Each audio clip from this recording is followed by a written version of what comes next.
tegels. Ja. Well, they're going to the other opkomst. Ja, dat was zo. En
Het is mij een genoegen even het woord te mogen nemen.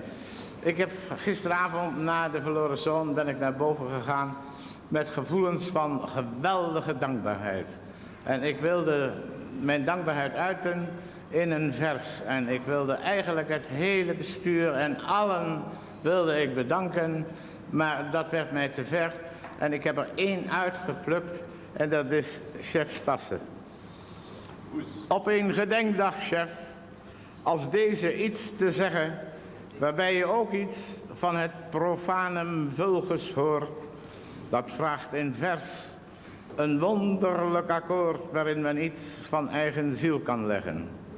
Gezegend zij het ooit dat jou Roldukwaarts bracht, om tot je spijt te moeten constateren dat de abdij en instituut stond uit te teren, waar jouw gezond verstand toch anders overdacht. En met een grote vaardigheid ben jij begonnen aan vakbekwame renovatie en herstel, met liefde in je ziel en passionerend spel heb je toch vele moeilijkheden overwonnen.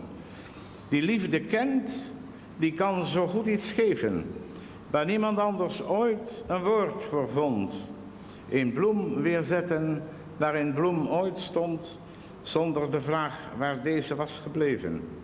Die liefde heb ik in jou ervaren. En daarin ben ik waarlijk niet alleen, want allen aan deze dis hebben gemeen dat ze je hiervoor diep erkentelijk waren. En mocht zo nu en dan in stil ontroeren, deze dag waaruit toch zoveel liefde blijkt, je stil in het verleden voeren, zorg dan dat je de weemoed niet ontwijkt, maar proef die diep als uitgelezen wijn en wil zolang deze ogenblikken duren er steeds de gave zekerheid uitpuren dat wij allen voor je toewijding en vriendschap dankbaar zijn.